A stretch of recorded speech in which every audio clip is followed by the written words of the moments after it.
Bapak-bapak dan ibu-ibu pahlawan ekonomi, ya. Materi kali ini yaitu mengenai fruit and vegetable carving, ya. Mungkin sebelum ke materi, perlu saya jelaskan dulu apa itu carving, ya, fruit carving. Untuk fruit carving sendiri artinya mengukir, ya, atau mengukir buah, ya. Dan untuk alatnya cuma pisau, ya.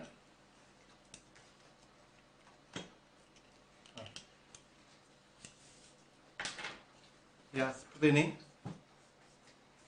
Ya. Pisau seperti ini, ya. Nah, ini yang sering digunakan, ya. Untuk carving sendiri memang asalnya dari Thailand, ya. Karena apa? Karena ada juga yang mengklaim dari negara RRC, karena kedua negara itu merupakan penghasil buah dengan kualitas yang bagus, ya. Nah, untuk belajar fruit carving ini biasanya banyak kendala, ya. Kendala datangnya biasanya dari diri kita sendiri, ya. Karena apa? Karena carving sendiri artinya kan mengukir. Nah, kalau kita mendengar kata mengukir itu identik dengan seni. Biasanya kebanyakan kita berasumsi, wah, ini hanya pekerjaannya orang seni atau seniman. Padahal kenyataannya tidak, ya. Siapapun yang asalkan ada niat dan kemauan, saya yakin bisa untuk mempelajari materi ini, ya. Materi ini sangat baik untuk pelaku bisnis, khususnya untuk kulineri. Karena apa? Karena suatu kulineri itu perlu apa istilahnya, plating yang menarik untuk mempunyai nilai jual yang tinggi, ya. Jadi untuk dalam dunia kulineri, rasa saja tidak cukup, ya. Tapi kemasan atau penampilan itu juga harus diperhatikan, ya. Nah, salah satu fungsi fruit carving ini atau ukiran buah dan sayuran ini yaitu untuk mempercantik atau memperindah tampilan dari sebuah produk di dunia kulineri. Untuk hiasan sendiri itu ada dua macam, ya. Kalau di dalam dunia kulineri ada hiasan di piring atau plate, ya, atau hiasan di meja. Kalau hiasan meja yaitu berupa meja buffet, ya. Nah, biasanya kita tampilkan hiasan-hiasan yang dari bahan makanan, ya. Kalau yang untuk di piring, hiasan di piring biasanya yang sering digunakan yaitu berupa sayuran, ya. Contoh mungkin seperti ini, ya. Bisa timun, ya, atau wortel, atau buah, yang penting buah yang kecil-kecil yang bisa diletakkan di piring. Nah, kalau untuk hiasan di meja biasanya kalau dari melon seperti ini, ya. Bisa juga dari semangka atau pepaya. Pokoknya buah-buah yang besar nanti bisa dikombin dengan buah yang kecil-kecil, yang sayuran. Itu biasanya untuk di meja buffet, ya, untuk pemanis meja buffet atau meja prasmanan, ya. Kalau untuk di sayuran sendiri itu sebaiknya kita menggunakan bahan yang bisa dimakan, ya. Atau yang lebih bagus lagi, kita bahan yang dibuat untuk bahan makanan itu sendiri, ya. Jadi istilahnya biar nyambung antara hiasan sama makanannya, ya. Satu contoh misalnya, ya, nasi goreng biasanya hiasannya itu pakai timun. Karena apa? Karena biasanya kan di pendamping nasi goreng itu ada acar dari timun atau dari wortel, ya. Jadi kita gunakan bahan yang digunakan untuk bahan makanan itu tadi, ya. Itu Nah, kebanyakan kita memang kalau tidak apa istilahnya menguasai dalam segi kuliner ini, kita yang penting ada hiasannya, biasanya seperti itu. Tanpa tanpa memperhatikan makanan itu layak apa enggak untuk hiasan itu layak untuk makanan tersebut ya. Jadi memang dalam bikin hiasan makanan itu yang perlu kita perhatikan yaitu antara hiasan sama makanannya itu nyambung tidak, yaitu bahan dari bahan ya juga. Salah satu contoh misalnya kita bikin salad buah, terus kita bikin bunga dari tomat atau timun, kita letakkan di sampingnya ataupun di atasnya. Secara kita lihat itu memang bagus ya, cantik, tampil cantik. Tapi secara peraturan dalam kulineri itu tidak boleh. Karena apa? Karena antara makanan sama hiasan makanan sama hiasan itu tidak nyambung. Nanti akan timbul kontaminasi antara baik itu dari rasa ataupun dari nilai jual produk tersebut. Baik, kalau itu sekilas materi mengenai fruit and vegetable carving. Kalau misalnya ada pertanyaan, bisa langsung diisi di kolom komentar ya. Silakan sambil mengikuti, saya akan mempraktekkan ini bikin suatu hiasan dari ada timun, ada melon, ya ada wortel ya. Kalau timun ini kalau melon ini biasanya sering digunakan untuk di meja buffet ya, atau bisa juga sebagai wadah atau tempat ya. Nah, untuk alat biasanya terutama ibu-ibu kadang sering didatangi yang menawarkan peralatan untuk carving, biasanya satu set gitu lengkap ya. Nah, sebenarnya kalau untuk alat carving cukup satu gini ya. Yang penting bentuknya lincip gini, tajam, lincip. Ini untuk pisau carving. Ini satu ini aja. Nah, kalau yang saya bawa ini hanya untuk penunjang aja. Kalau pisau carving yang seperti ini memang aslinya kalau di pasaran kita itu masih belum ada. Ini produk Thailand. Nah, contohnya seperti ini. Ada yang satu mata pisau, ada juga yang isinya dua mata pisau seperti ini. Ini untuk alat. Ya. Tapi kebetulan kami di sini ada asosiasi yaitu Fruit and Vegetable Carving. Teman-teman di asosiasi di Fruit and Vegetable Carving itu bikin pisau yang hampir sama ya dengan pisau yang di Thailand. Yang penting bentuknya lincip seperti ini.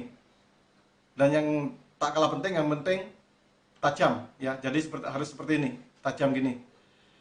Dari pisau satu macam ini sudah bisa kita bikin beberapa bentuk kelopak bunga ya. Kalau di buah yang besar atau bikin kelopak bunga itu ada beberapa teknik irisan ya tuh. Ada irisan V, bentuk V, bentuk U ataupun bentuk S ya.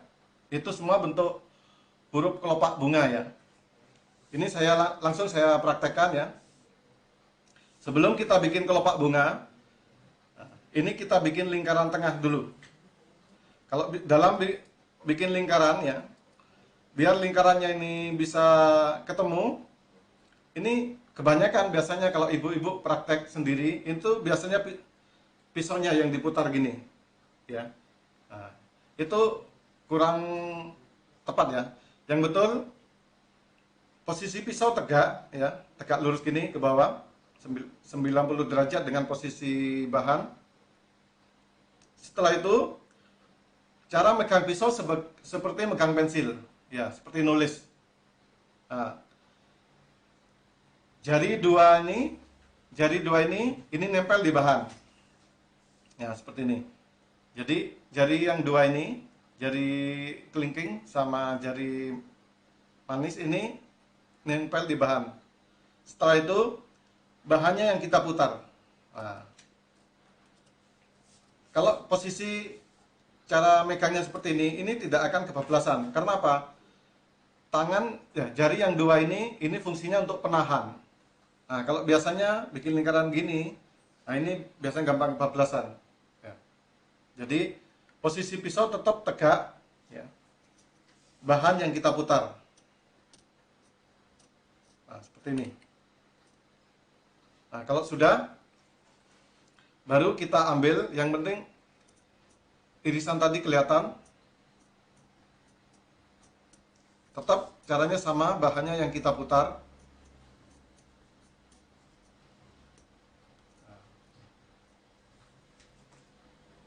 Nah, ini kita ambil. Nah, ini bisa langsung kita ambil karena apa? Karena waktu kita bikin irisan pertama atau lingkaran pertama, posisi pisau tegak. Ya. Nah, waktu kita ngambil ini, pisaunya agak miring, kurang lebih 70 derajat. Ya. Jadi mengarah ke irisan yang tadi. Jadi ini langsung lepas. Seperti ini.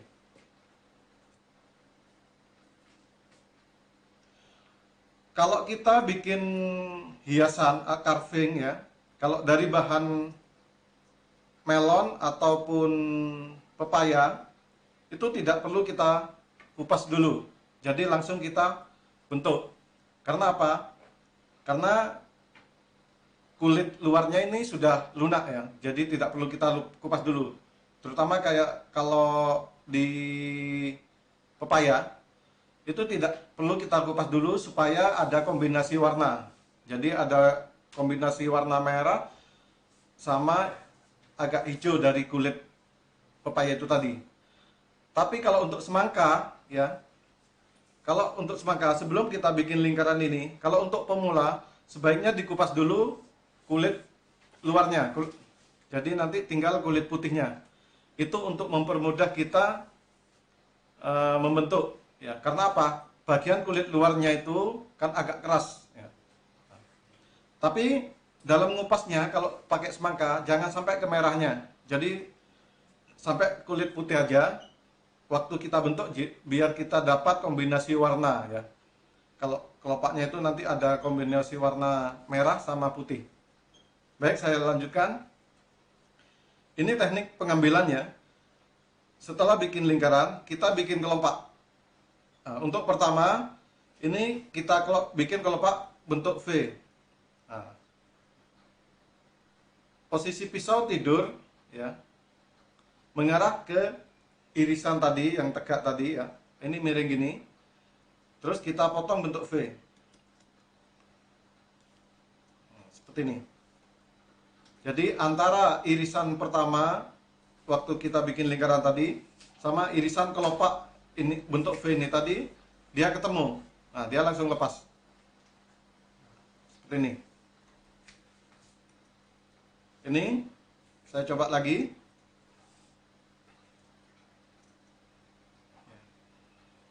Baik, saya sambil mempraktekkan ini bisa kalau misalnya ada pertanyaan ya, langsung diisi di kolom komentar ya. Nah, seperti ini.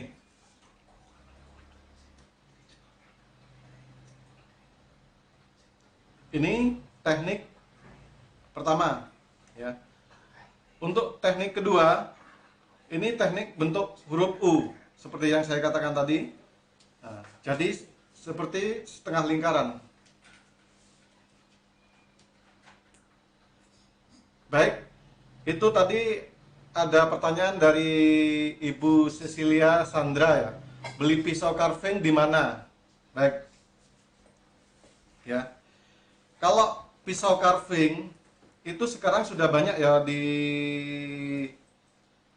apa di online tuh masih banyak. Yang penting bentuknya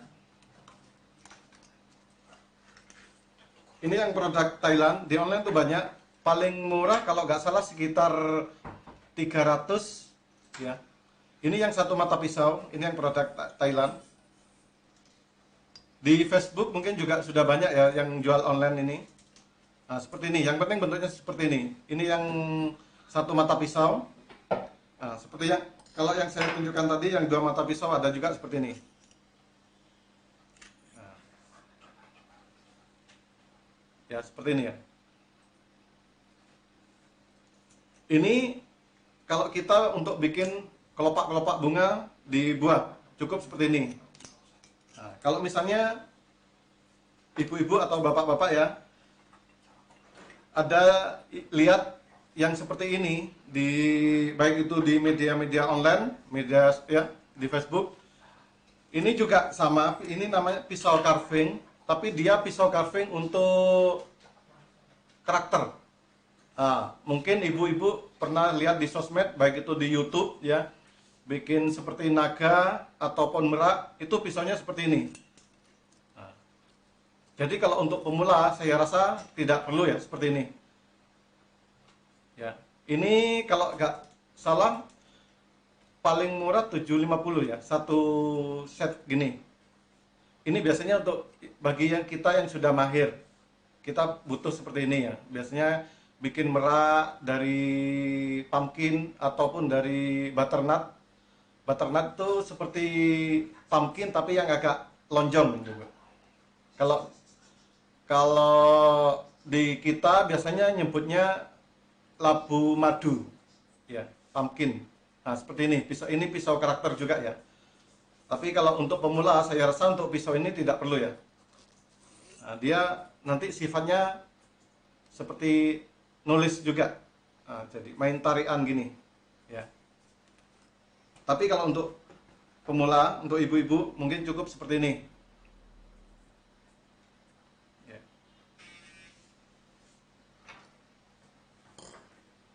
Baik, saya lanjutkan ya.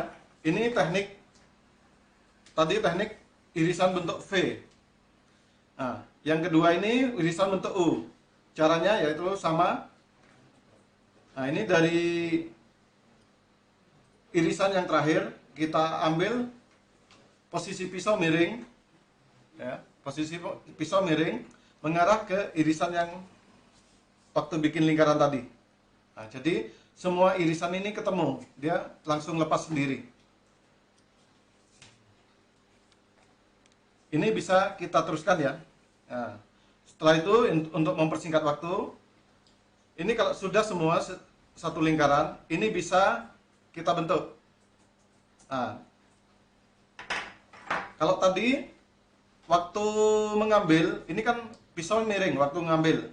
Nah, waktu membentuk, ini agak serong kurang lebih 70 derajat ya. Tapi tetap mengikuti bentuk V tadi. Jadi, kenapa ini agak serong?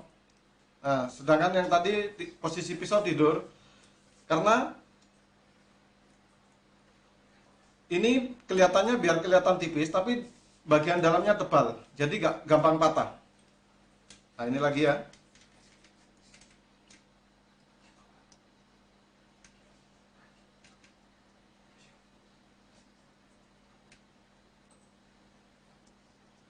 Nah, ini ngikuti bentuk bentuk V tadi.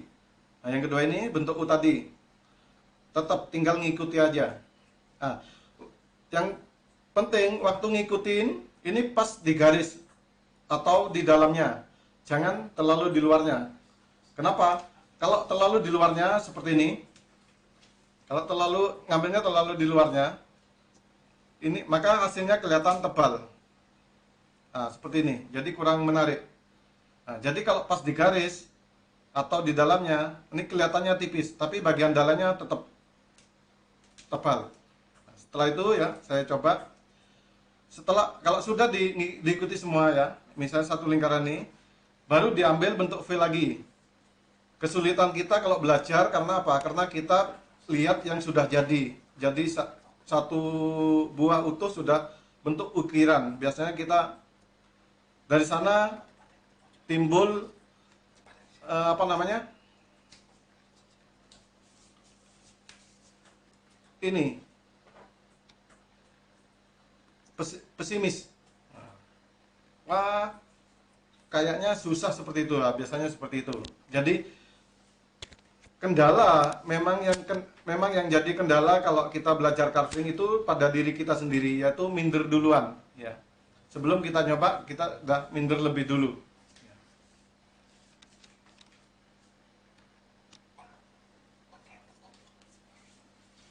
Ya, jadi seperti ini. Jadi udah kelihatan bentuk kelopaknya. Ya. Ini bentuk kelopak V untuk bagian pertama tadi. Yang ini teknik yang kedua yaitu bentuk U. Jadi kayak bentuk setengah lingkaran. Nah, dari kedua bentuk ini kita sudah bisa mengembangkan ya, tergantung kita mau bikin kelopaknya agak besar ataupun nanti bisa dibikin agak menggok gini. Itu tergantung pengembangan kita. Ya. Jadi untuk belajar carving ini memang tidak perlu istilahnya tidak dibutuhkan jiwa seni ya. Yang penting ada niat dan kemauan, terus kita ikuti teknik-tekniknya itu tadi. Ya. Cuman bedanya kalau kita punya jiwa seni sama tidak, itu untuk pengembangannya. Kalau kita punya jiwa seni, biasanya mau bikin model-model lain atau bentuk-bentuk lain itu secara otomatis kita sudah bisa ya. Tapi kalau tidak punya jiwa seni, biasanya kita lihat tutorial dulu ataupun kita perlu lihat gambarnya dulu. Oh, kita pelajari ngambilnya dari sini-sini. Tapi kalau kita sudah punya jiwa seni, paling tidak imajinasi kita sudah bisa langsung jalan ya. Dari bahan ini akan saya bentuk seperti ini, seperti itu ya. Jadi kalau untuk belajar carving ini biasanya yang sering saya temukan memang kendalanya dari pribadi masing-masing ya. Biasanya kebanyakan terutama kalau ibu-ibu itu kendalanya minder duluan karena sering lihat di sosmed ya bentuk-bentuk yang sudah bagus ya, bentuk bunga mawar atau bentuk burung atau naga tanpa lihat tekniknya dulu ya. Tapi kalau kita pelajari tekniknya dari awal ya, mulai teknik pengambilannya dulu, teknik cara megang pisau, nah itu yang penting ya. Karena apa? Megang pisau seperti ini, ini biasanya kalau kita tidak belajar, kita tidak tahu teorinya, bikin lingkaran gini, ini langsung ditarik gini. Nah ini risikonya pasti kebablasan. Tapi kalau kita ngikut tekniknya, ini pisau tegak, dua jari ini untuk nahan di buah. Nah ini bahannya yang kita putar. Nah kalau gini udah gak mungkin kebablasan, karena pisau bisa kita kontrol ya. Baik, mungkin ada pertanyaan lagi? Baik, buah selain apa? Selain kita ada alat ataupun teknik ya, untuk pemilihan bahan itu juga penting ya. Nah, contoh mungkin dari melon ini tadi kita pilih yang fresh ya. Nah, kalau sudah layu itu juga mempengaruhi hasil. Dan selain pisau kita tajam, meskipun pisau kita tajam, tapi kalau bahannya nggak fresh atau layu, itu agak susah juga untuk membentuknya. Nah, jadi selain peralatan tadi harus tajam ya, pemilihan bahan juga sangat mempengaruhi hasil dari carving itu tadi ya. Contoh terutama yang sering untuk di sayuran, biasanya kalau cabai, terutama kalau mau bikin hiasan untuk tumpeng, itu biasanya kita pilih cabai merah yang besar, terus yang masih keras, yang masih fresh. Itu untuk mempermudah kita bentuk. Tapi kalau sudah agak layu ataupun terlalu kecil, itu akan kesulitan bagi kita untuk membentuk.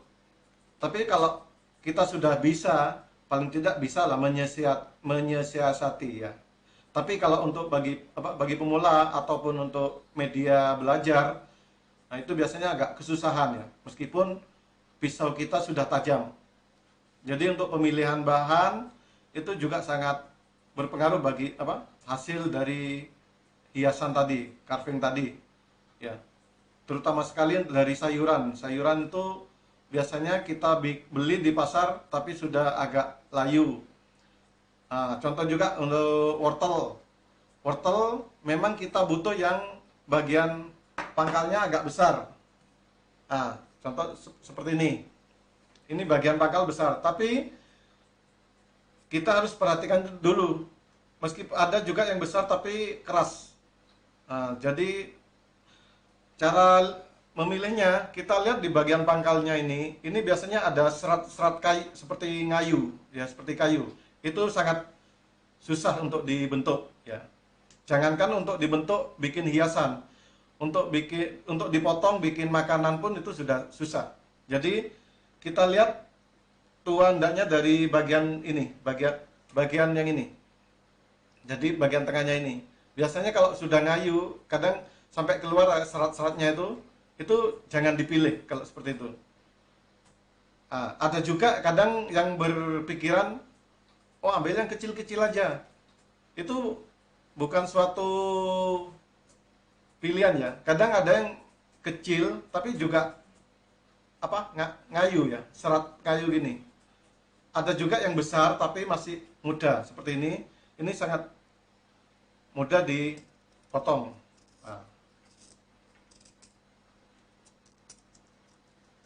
Nah, seperti ini.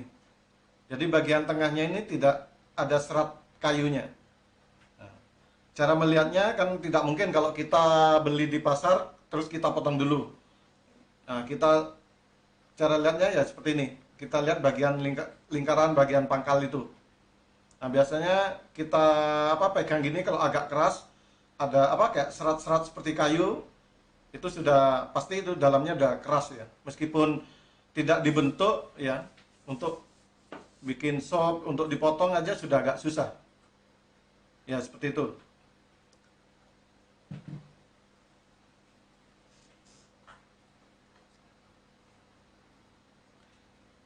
Ya. Selain hias ini Selain untuk bentuknya yang bagus ya. Kalau untuk melon ataupun semangka ya, ini yang sering ya. Kadang kita pilih melon ataupun semangka yang warnanya bening gitu aja. Tapi cara untuk milih melon atau semangka atau biar tahu kita tua ndak itu di bagian pangkalnya. Nah, seperti ini.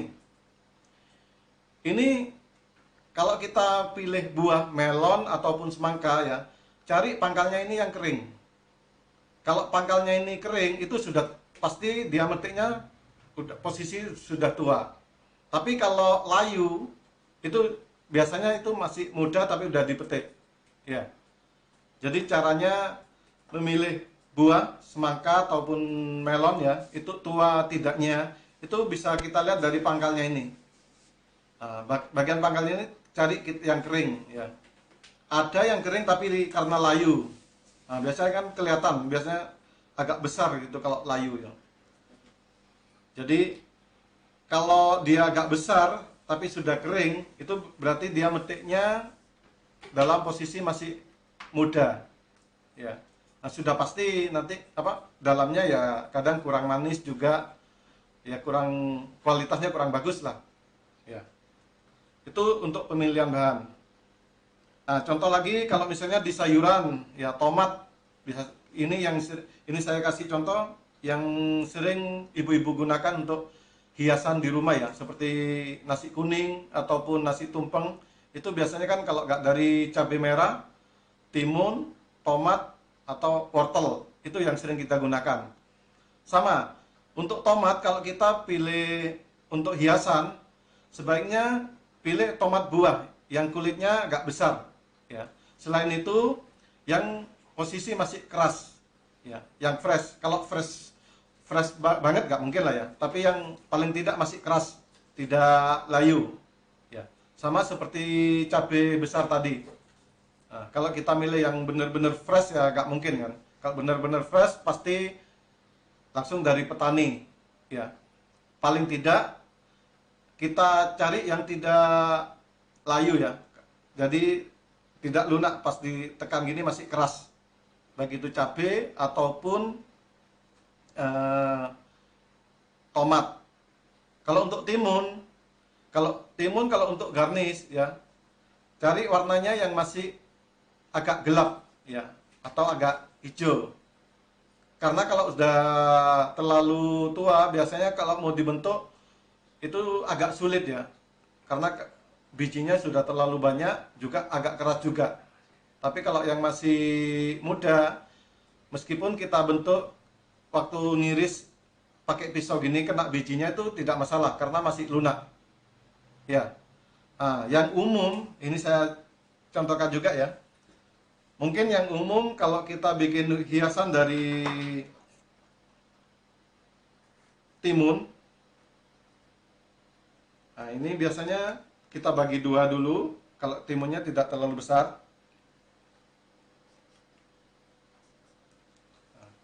Yang sering kita gunakan ya biasanya bentuk seperti kelopak, seperti mahkota. Nah, jadi bentuk-bentuk V gini. Ini ada yang dipotong seperti ini dari atas ini. Nah, nanti otomatis kan bentuk V gini. Nah, ada kita ambil dari tengah sini. Ya, dari tengah sini ke sini. Ya. Terus bedanya apa? Ya, bedanya untuk penghematan. Kalau kita langsung bentuk gini, ya memang benar, nggak salah sih. Kita bentuk seperti ini, langsung saya coba ya. Ini cara pemotongannya juga sama, bentuk V. Cara megang pisaunya juga sama seperti tadi, seperti kita megang pensil. Nah, jadi seperti nulis gini. Ya. Tangan dua ini minim ya. Ini posisi di bahan, dia untuk nahan. Jadi kalau langsung misalnya ya megangnya seperti ini ya, seperti kita mau motong. Nah, terus kita ambil gini.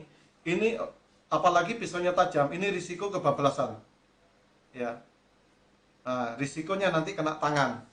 Tapi kalau megangnya seperti ini, ya, seperti megang pensil. Nah, ini kita geraknya ini kan terbatas. Jadi tidak mungkin kebablasan. Ini dari sini kita tarik, nah ini kan terbatas geraknya. Tapi kalau ibu pegangnya seperti ini, apalagi pisaunya tajam ya, ini kan tidak bisa sulit kita kontrol kadang. Baik, lanjut ya. Ini kita potong bentuk V.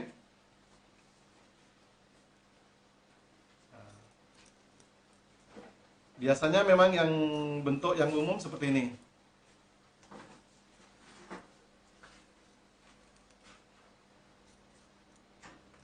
Dan biasanya kalau ibu-ibu kebanyakan kalau masih belum pernah belajar carving mungkin banyak yang pakai cara seperti ini. Ya memang tidak salah ya, hasilnya hampir sama. Nanti seperti mahkota seperti ini. Ya. Nah, baru ini kita kupas seperti ini. Dikupas cuma bagian yang terbentuk tadi. Nah, jadi biar agak bergerigi, ini biar hasilnya lebih seperti bergerigi. Ini sebaiknya kita bentuk gini dulu. Nah, seperti di sayat-sayat gini. Baru kita kupas.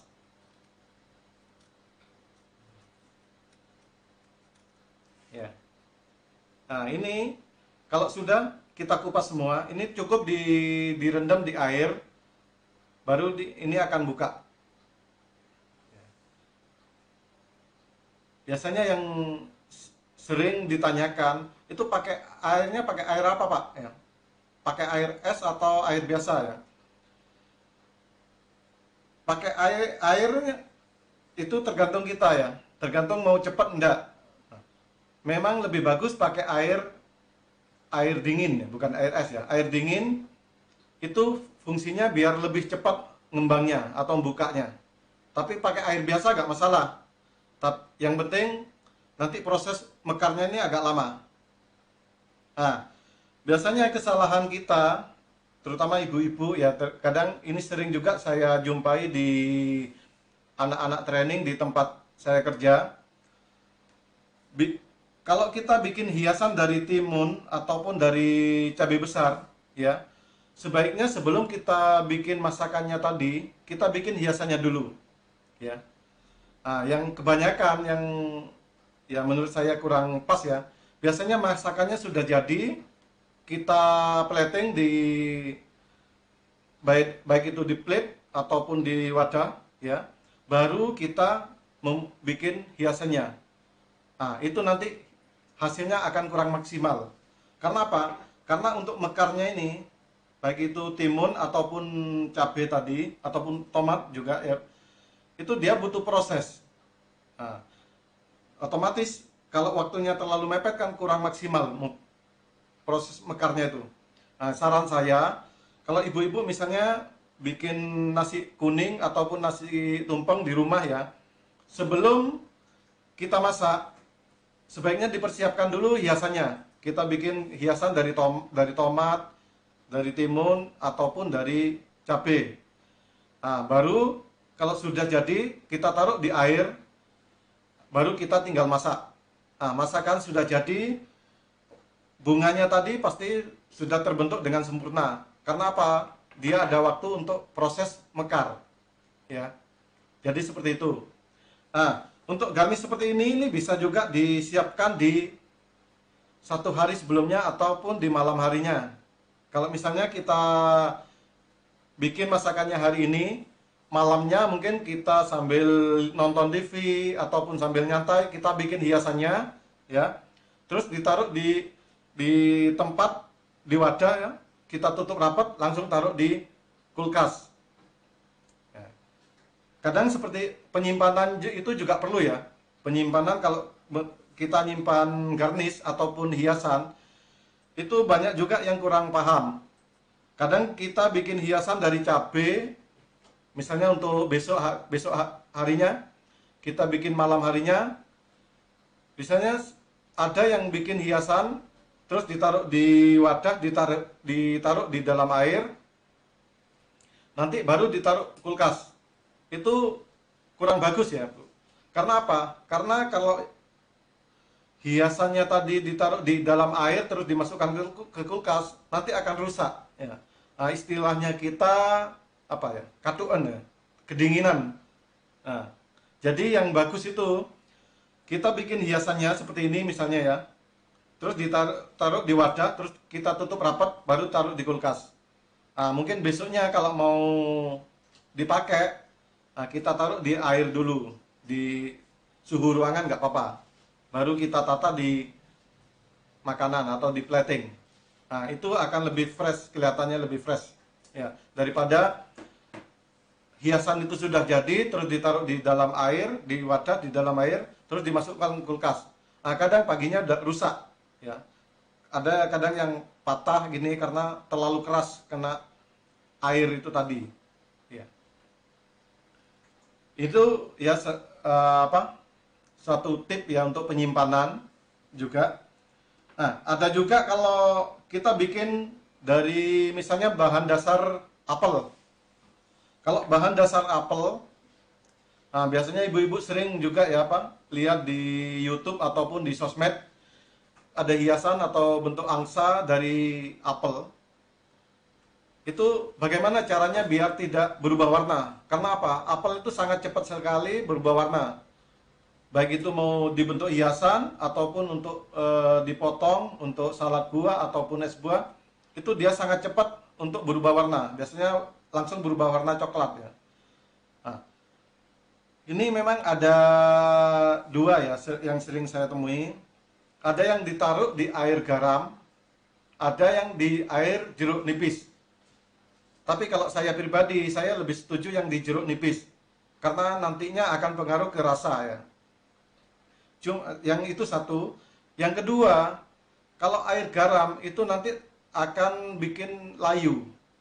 Ya, kalau direndam di air, ditaruh garam.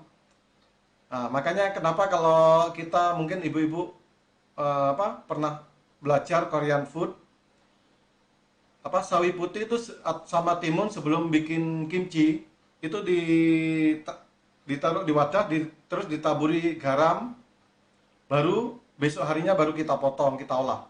Nah, itu fungsinya biar timun sama sawi putih itu tadi biar lunak. Jadi tidak perlu dimasak, dia sudah lunak, bisa untuk dikonsumsi. Nah, itu jadi kalau kita bikin hiasan ditaruh di air garam nanti kurang bagus juga ya. Selain kurang bagus nanti pengaruh ke rasa. Nah, seperti itu. Ya. Jadi saya sarankan kalau buah sebaiknya pakai air jeruk nipis ya. Tapi kalau untuk hiasan, misalnya Ibu bikin bentuk angsa dari apel, itu tidak perlu air. Jadi langsung aja dipersi jeruk nipis di bagian yang kepotong. Itu warnanya tetap putih ya, tidak akan berubah warna. Ya, seperti itu ya. Mungkin ada pertanyaan dari ya pemirsa, sambil nanti saya coba praktekkan juga dari wortel ya.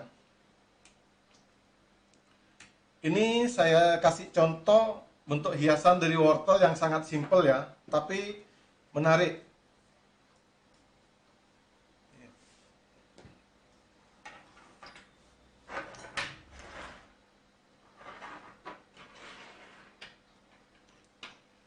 Nah, ini kita rapikan dulu. Ya. Terus kita potong kurang lebih 4 cm. Ya, kurang lebih.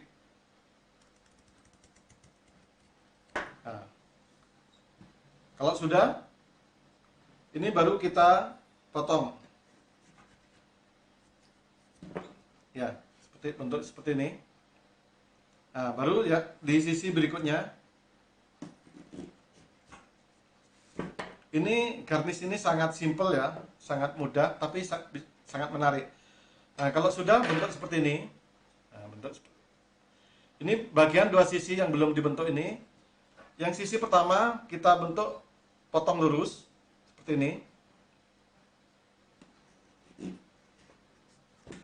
Nah, untuk sisi kedua ini potong serong gini. Jadi seolah kita bikin segitiga tapi nggak pas di garis ini, agak keluar. Ya.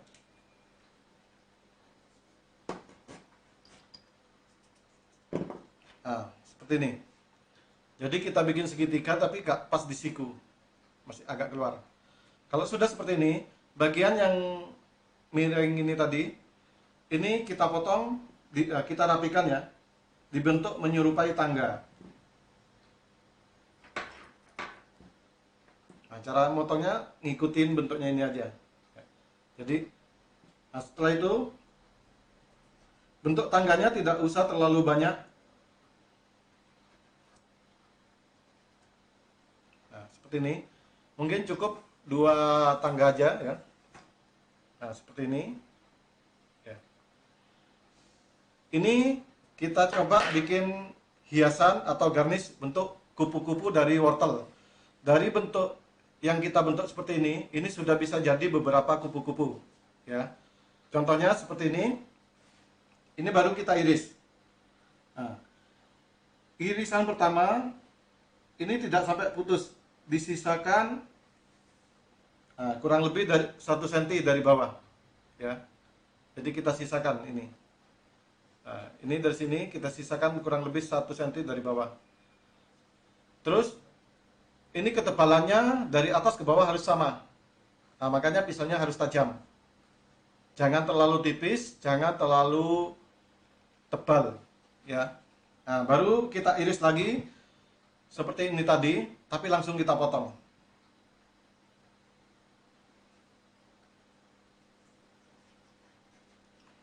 Untuk bentuk ini Selain dari wortel, kita juga bisa menggunakan lobak.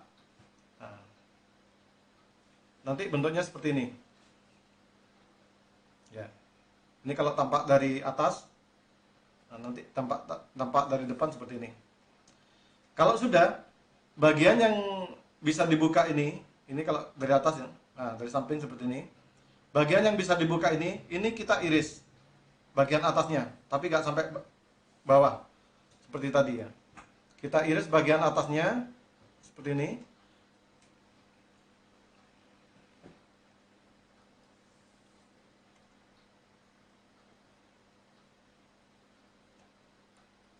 Nah, jadi bagian atasnya aja sama. Kita sisakan kurang lebih 1 cm ke bawah ini. Nah, untuk seperti ini. Nah, kalau sudah seperti ini, kita bikin irisan seperti ini lagi, tapi bagian berlawanan.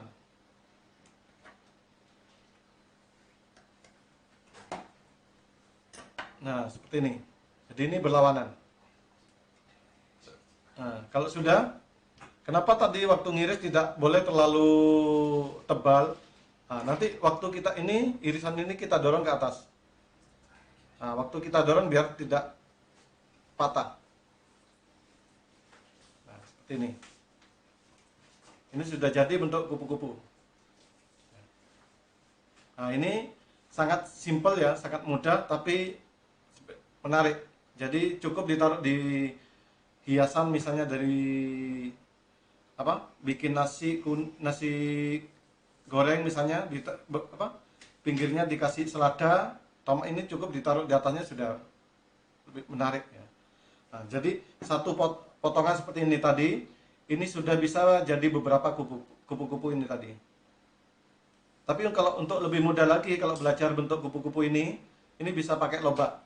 Karena kalau pakai lobak, kalau ngirisnya agak ketebalan ini, itu masih bisa karena agak lentur. Kalau wortel kan agak keras.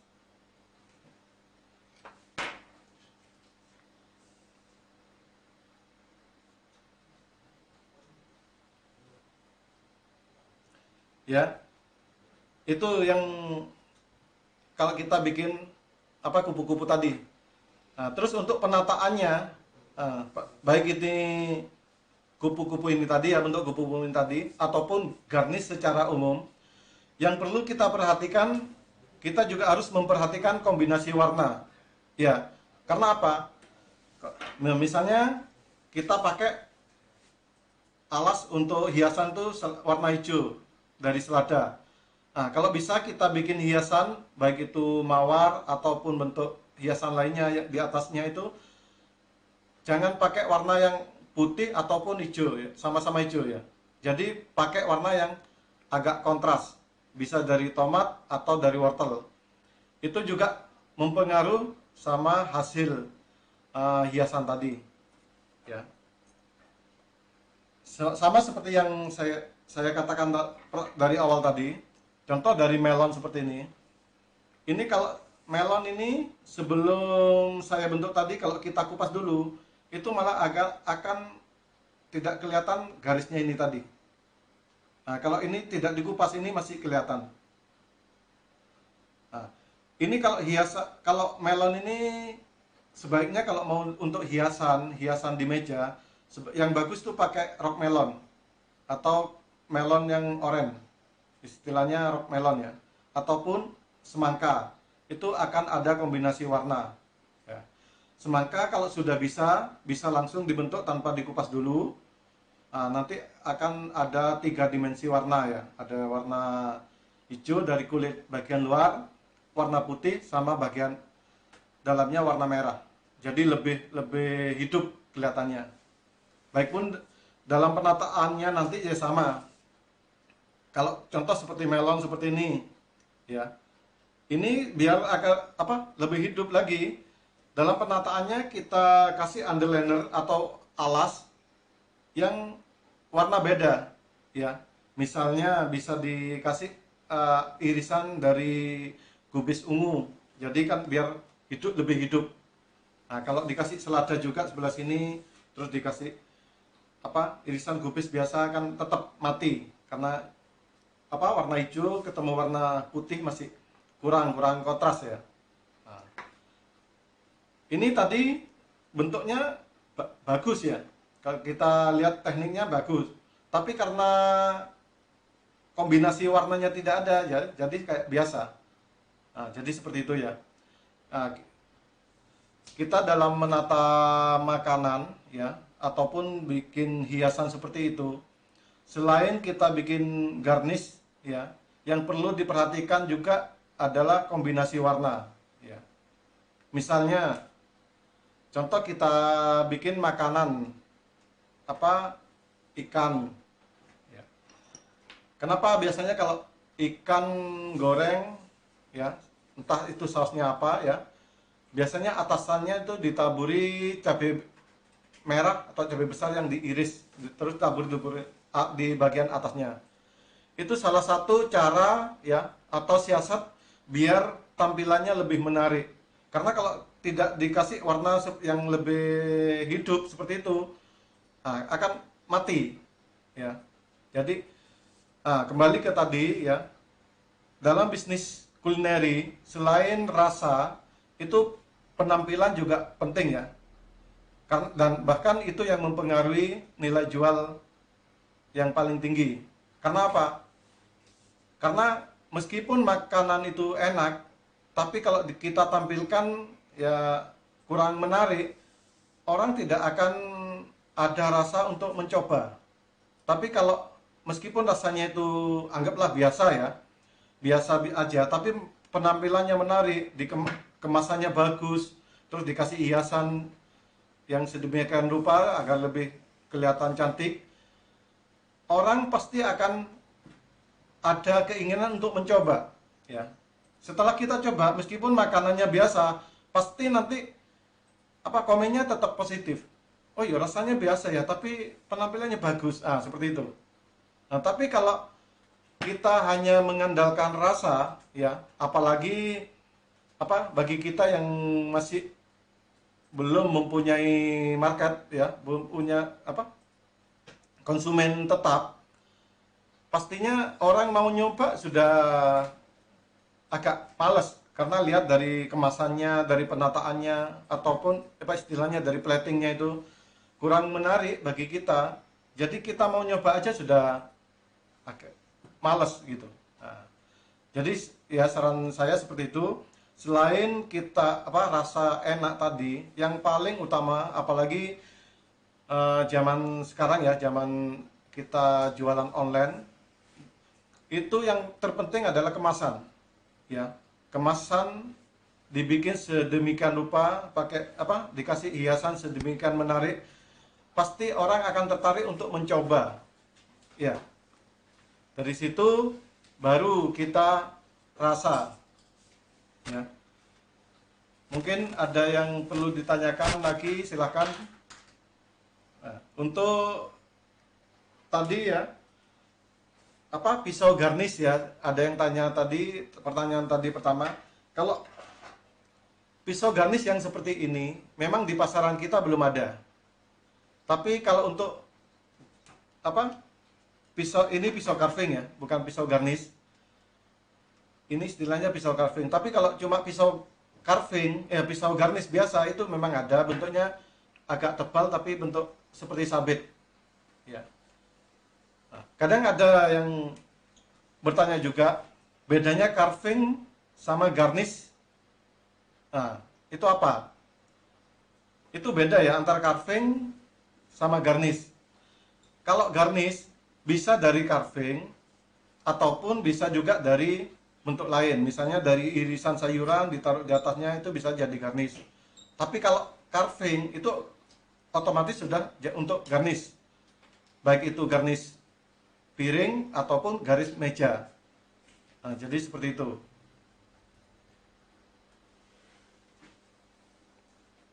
Baik ya, itu mungkin yang dapat saya sampaikan pada kesempatan ini ya.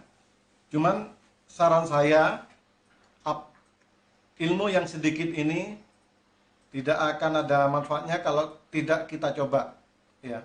Jadi tip-tip yang sudah saya sampaikan tadi, sebaiknya kalau misalnya ada kesempatan di rumah itu langsung dicoba ya. Karena apa?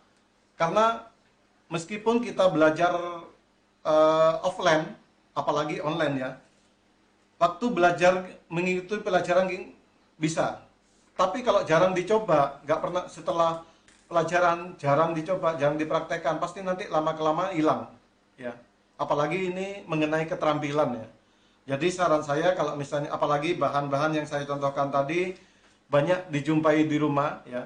Kalau misalnya ada senggang waktu bisa dicoba.